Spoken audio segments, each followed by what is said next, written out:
O que é mais fácil, ser um vereador em Belo Horizonte ou comandar o executivo sendo o prefeito da capital? Quais foram as grandes mudanças que o cargo de vereador passou nos últimos 20 anos na capital mineira e no país como um todo?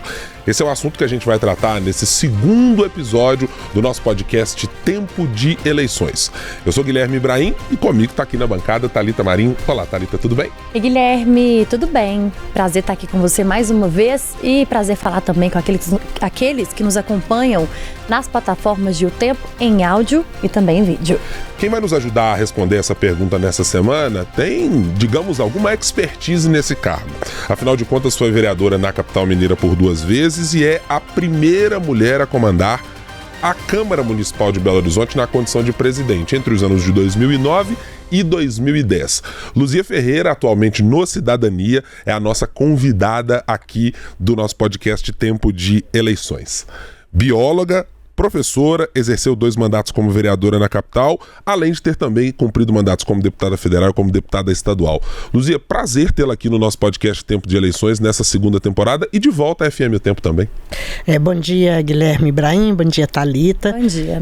Dizer que é um prazer estar aqui, que já estive tantas vezes falando da nossa cidade, das políticas públicas, dos desafios do nosso país, dos desafios das mulheres na política, são temas que o jornal Tempo, em suas diversas plataformas, sempre deu espaço para que a gente pudesse também construir aí, avançar, para que pudesse incluir também as mulheres desses espaços de decisão. Então é um prazer estar aqui falando sobre esse tema tão relevante, já que nós estamos iniciando o período eleitoral, e, portanto, é fundamental que a população seja bem informada para fazer a sua escolha. E nós vamos começar, Luzia, te perguntando exatamente aquilo que o Guilherme trouxe como tema desse nosso segundo episódio no podcast. É mais fácil ou mais difícil ser vereador, ser vereadora no caso, ou ser prefeito e prefeito em Belo Horizonte?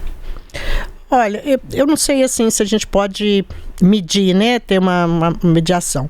Obviamente que o executivo concentra muito mais poder na nossa legislação, em todos os níveis, seja para presidente, para governador, para prefeito, nós temos a nossa repartição de poder.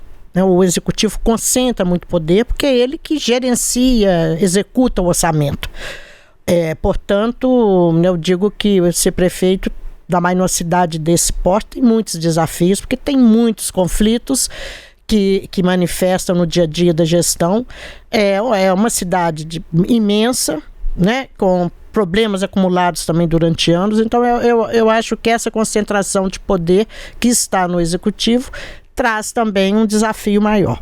O legislativo sempre foi aquele poder de que representa mais a pluralidade da sociedade. Quer dizer, nós temos 41 vereadores, se você pensar bem e analisar hoje, todas as regiões da cidade estão representadas, você tem representação das mulheres, você tem representação dos negros, você tem representação de pessoas que professam culturas religiosas diferentes, fés religiosas diferentes, você tem pessoas que defendem mais a saúde, tem sua história, o outro é mais a cultura, o outro é mais a educação, o outro está lutando para as vilas e favelas. Então você tem ali, na somatória, quando vai se eleger, uma representação mais plural da sociedade.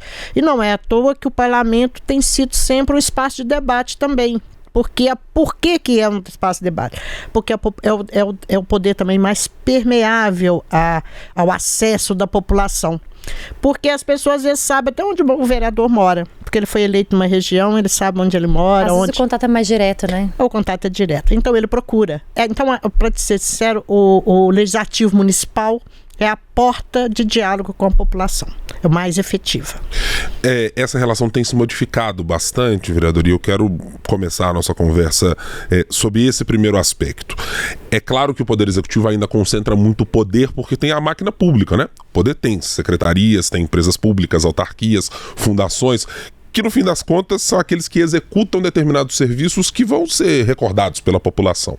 Mas a gente tem visto com as modificações no orçamento, muito desse volume de recursos ser deslocado para aquilo que os vereadores podem fazer. E a gente está citando, como fez no primeiro episódio, as emendas impositivas, que elas têm sido apontadas como uma espécie de linha divisória para mudar a participação do legislativo nos processos de aplicação de políticas públicas na cidade.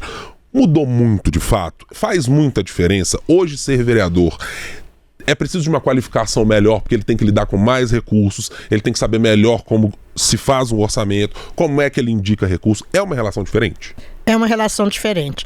E o mais visível é na Câmara Federal, que é onde já está mais consolidado, porque essas emendas impositivas, né, mais para o cidadão ficar aí sabendo, é uma parte do orçamento que é destinada para que o deputado, o vereador, indique aonde ela vai ser aplicada, e por ser impositiva, o prefeito tem a obrigatoriedade de executar, senão ele incorre até num crime de responsabilidade. Impositiva tem isso. Porque já existia essa janela no orçamento que os vereadores, os deputados indicavam uma prioridade. Mas se ela não era impositiva, não era executada. Então, como hoje, no orçamento federal, é uma fatia considerável, né, do orçamento que fica sob essa responsabilidade, então mudou muito essa relação.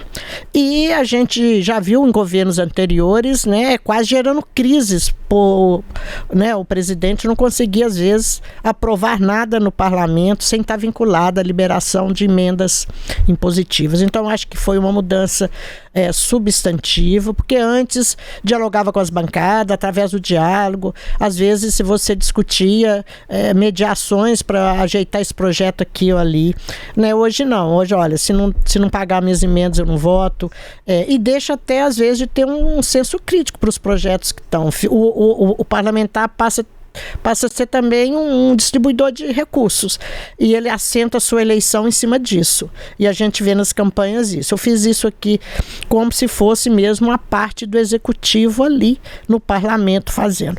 Isso veio para a Assembleia Legislativa, para os deputados, e agora chegou em algumas câmaras, entre as quais é recente, mas quero lembrar, nós estamos aqui em Contagem começou já há 8 anos, então foi até pioneira nesse sentido, a ter emendas impositivas, e nesse mandato começou aqui em Belo Horizonte.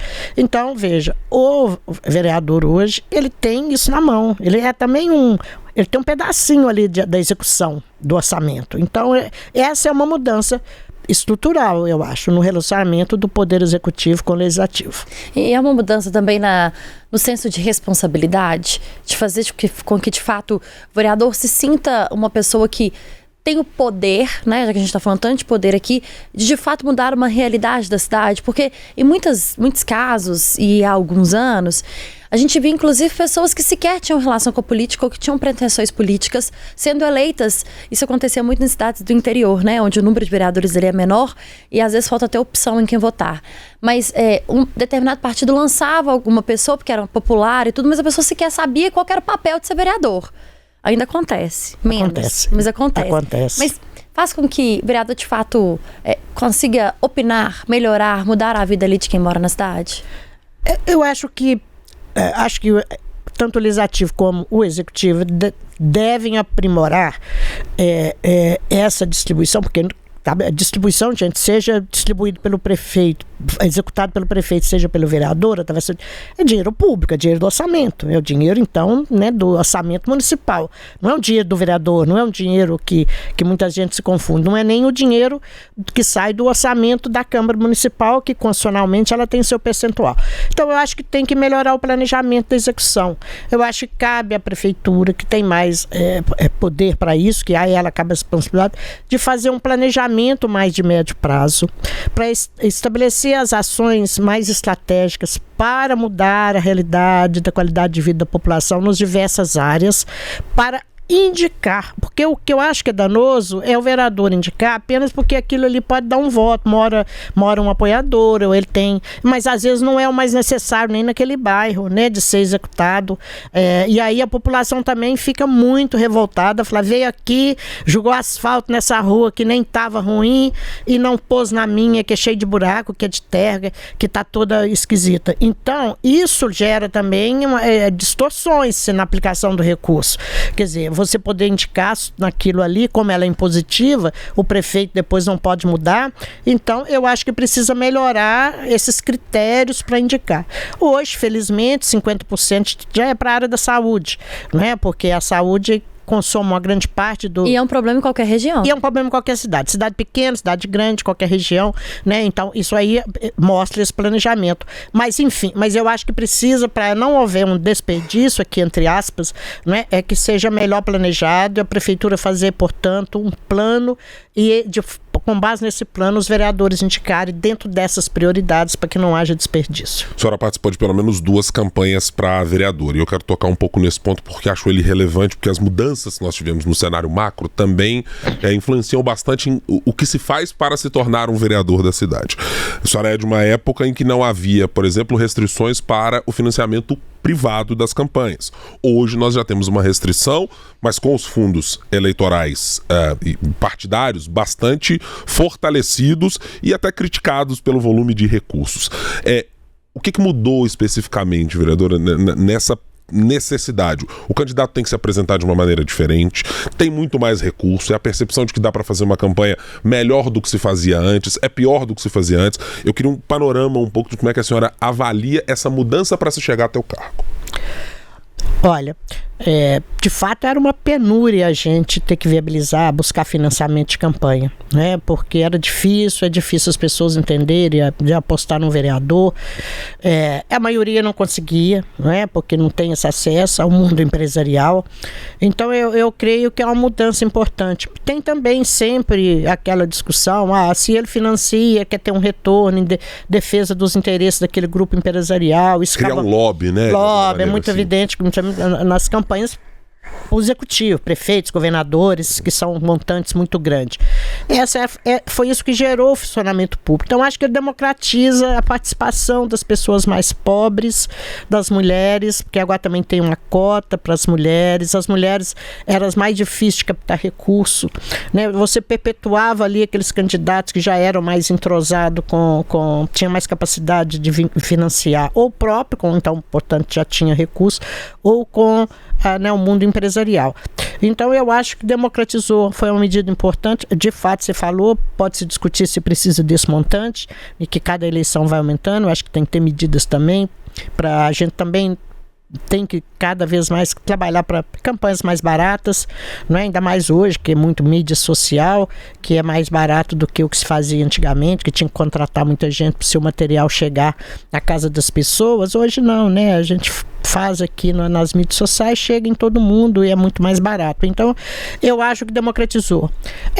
Tem algumas questões quer dizer, fortaleceu muito também as chamadas direções cúpulas partidárias, quer dizer, então tem que também ter normas para isso, para que esse recurso chegue de fato nos mais excluídos. Agora tem a cota para candidatos negros e pardos, tem para as mulheres, para exatamente garantir que todos tenham mais acesso a fazer a sua campanha. Então eu sou daquelas que acho que melhorou positivamente. Eu, por exemplo, quando disputei nas 2 não tinha, era muito penoso a gente ficar fazendo inclusive eventos para arrecadar durante a campanha, procurar os amigos, fazer vaquinha, procurar quem ia somando aqui.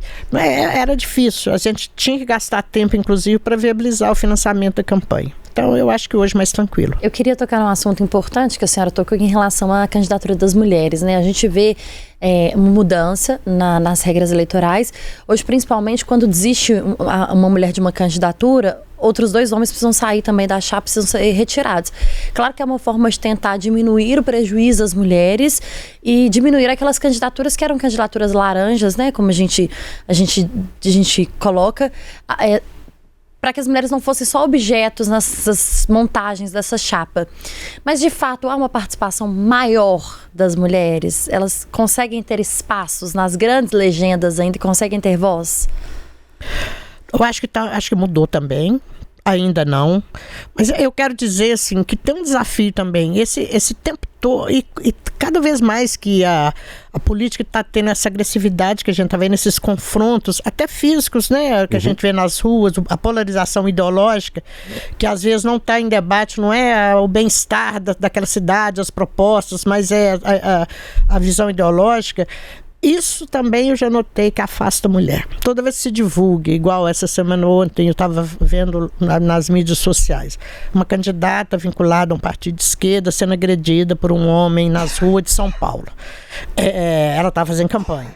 Então, levou um tapa do cara.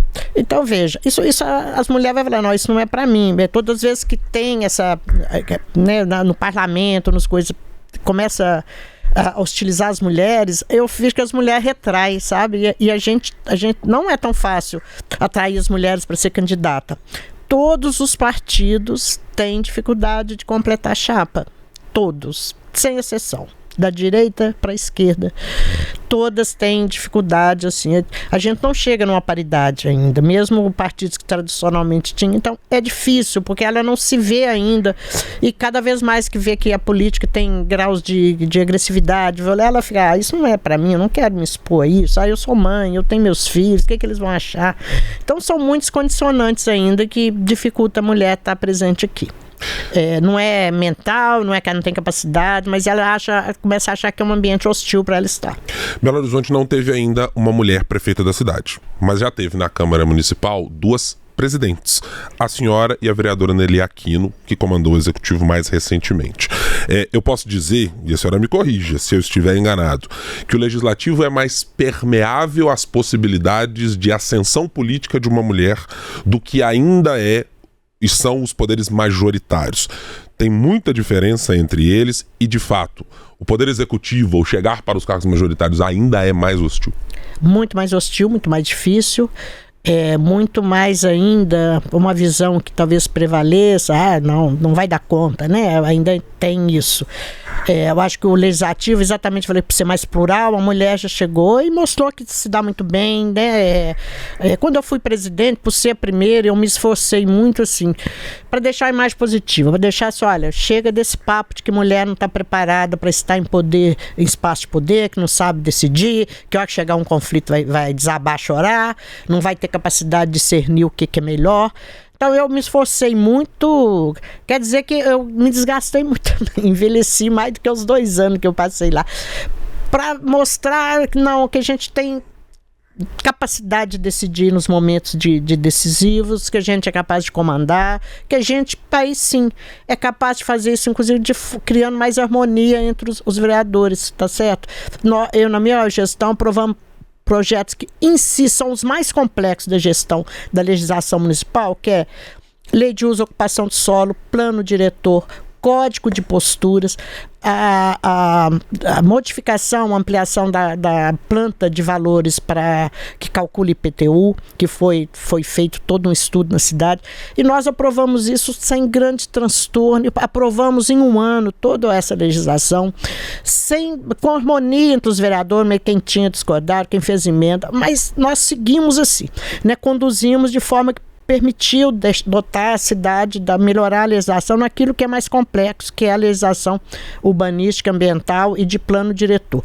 Então eu acho que eu procurei muito mostrar que a gente está em todos os momentos, mesmo quando tem conflito, e quando discute plano diretor sempre tem conflito, porque mexe na cidade toda, a cidade toda vai para lá para dentro legitimamente, levar suas reivindicações, e tem conflito, o empresário quer uma coisa, o popular quer outra, não é isso, a gente tem que mediar ali. Então, eu creio que o legislativo, eu fiz isso, fiz um esforço imenso, acho que deu certo, né? Foi uma gestão bem avaliada, bem saudada pela população, tanto que logo depois a Nelly foi também consolidando isso, que a mulher está preparada, foi eleita, enfim. Agora, o executivo ainda pesa muito, porque talvez tenha essa concentração exagerada de poder, pesa ainda. A mulher dá conta de comandar uma cidade desse porte, né, de tomar decisões difíceis, de dialogar com toda a população. Infelizmente, eu acho que ainda tem isso.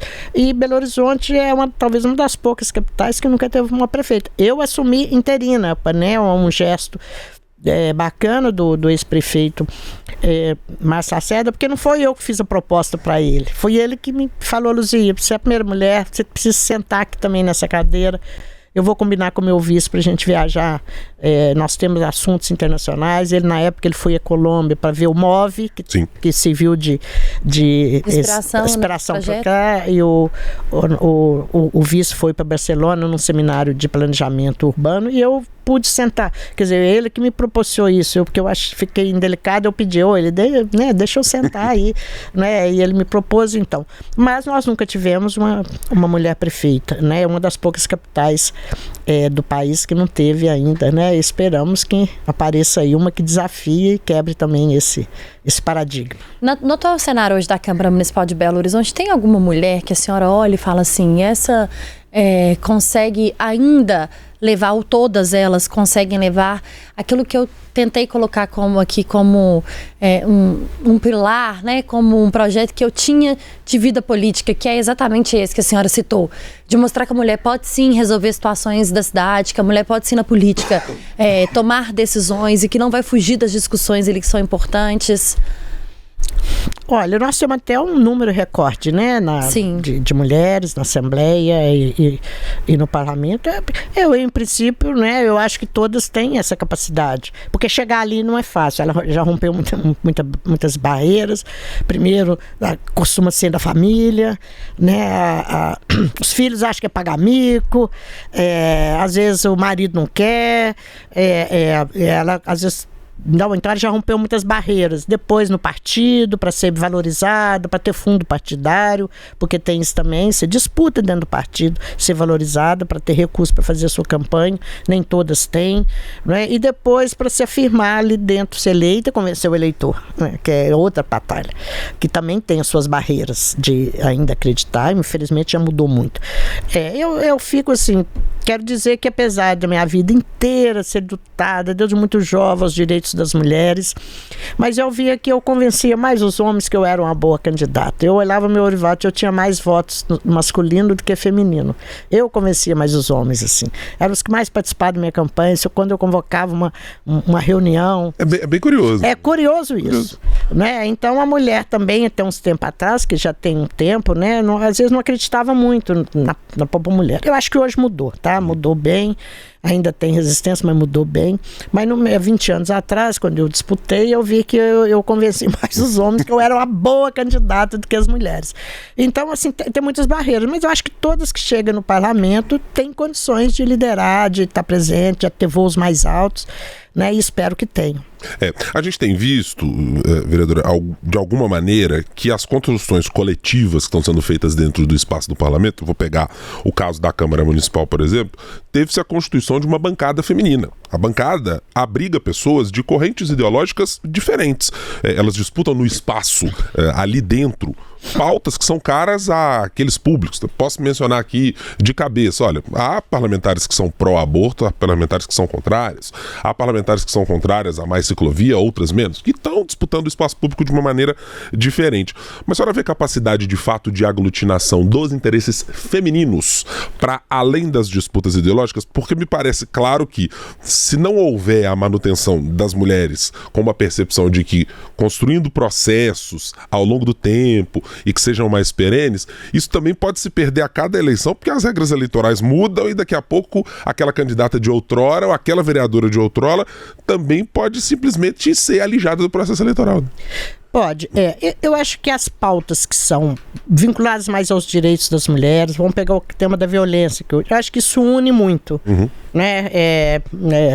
E felizmente une também até os candidatos homens, os homens, nessa pauta que é absurda, né? No nosso país, em Minas, em Belo Horizonte, acontece diariamente. Eu começo lendo o Tempo, eu vou lá nas cidades, eu vejo política, mas eu vou lá na cidade só para ver, todo dia tem uma notícia de uma mulher sendo perseguida, espancada ou até morta, todos os dias, não falha um, triste isso, todos os dias, eu vejo até para ver isso. Então, veja, eu acho que tem pautas hoje que unem mais e conseguem consensar as mulheres no parlamento, né, para evitar, para criar novas políticas públicas de proteção, de efetividade. Tem outros que são mais ideológicas, como a do aborto, eu acho que dividem homens e mulheres, dividem, porque aí tem um componente religioso, né, que cada um, e aí, portanto, essa a gente sabe que é talvez o que mais divide, quando se trata de assunto do direito reprodutivo das mulheres, que mais divide no parlamento em todos os níveis, divide também na sociedade. Então, como eu acho que o parlamento é uma réplica assim, do que acontece na sociedade, ele consegue ser permeável a isso também divide. Mas eu acho que né, as pautas que são mais da garantia de direitos, defesa da integridade, da violência, do espaço de poder, até por ela tem que defender isso até para a sua sobrevivência, né, de ter regras que possam favorecer a sua presença, né, nos espaços de poder. Eu acho que isso une a todas, assim, diferente de ser da direita, da esquerda, do centro. Ainda bem, né, Luzia? Ainda bem. Vereadora, estamos caminhando aqui para o final da nossa conversa, mas eu não quero encerrar sem lhe pedir um pouco de caminho.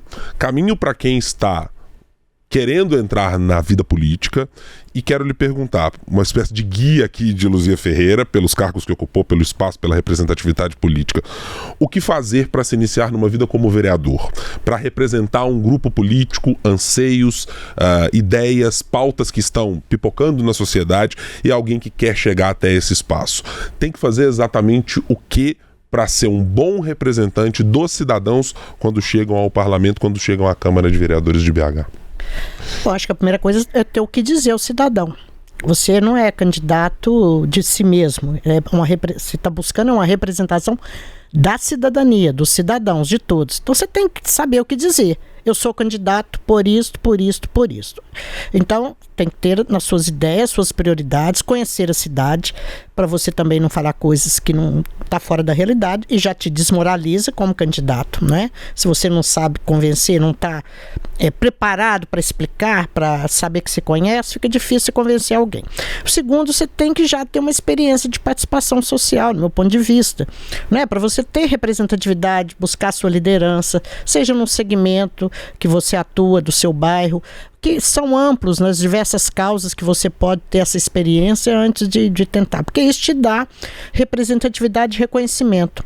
Eu sou um defensor da causa animal, eu faço campanhas para a feira de adoção, eu estou vinculado na minha comunidade porque eu sou da associação de bairro, eu participo da minha igreja, do grupo de jovens, do grupo de mulheres, eu faço um trabalho social para empreendedorismo, eu busco capacitar, incentivar as mulheres para inserir no mercado, enfim.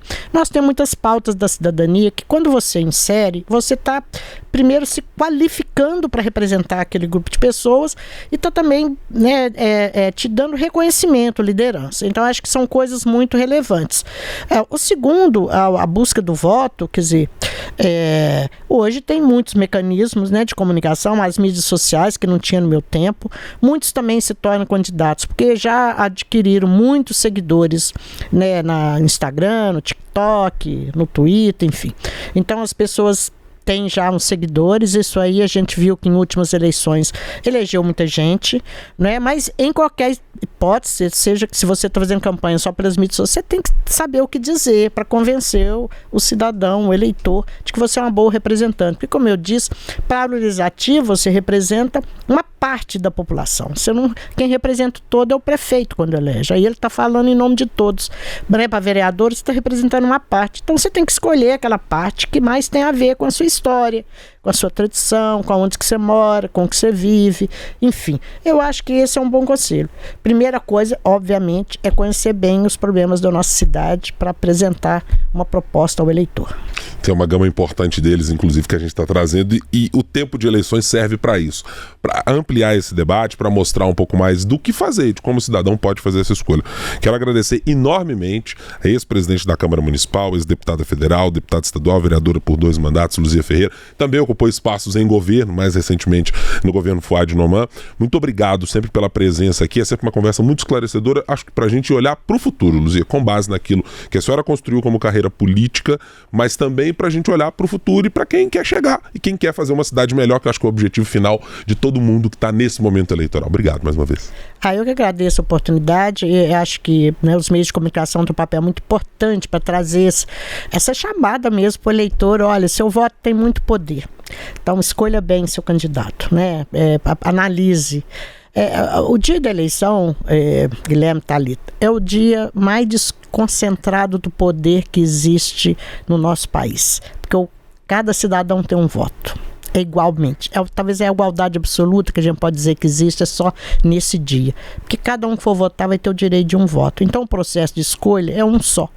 né? A pessoa pode ser milionário, que ele vai dar um voto, a pessoa pode às vezes nem ter o dinheiro do ônibus para pagar, ele vai ter o mesmo direito de voto. Então vamos usar bem esse direito, nesse poder do nosso voto, para construir bons representantes no executivo, no legislativo, porque é isso que faz a cidade para frente, né? E ampliar a qualidade de vida da população. Obrigada, viu, Luzinha? Prazer tê-la aqui. Volte sempre. A gente encerra, assim, o segundo episódio do Tempo de Eleições. Daqui a pouquinho já disponível em todos os tocadores de podcast. Você pode acompanhar também aí nos canais de O Tempo. E o próximo episódio é na quarta-feira. A gente te espera. Até lá, Guilherme. Até, Thalita Marinho. Muito obrigado pela sua companhia. Tchau, tchau.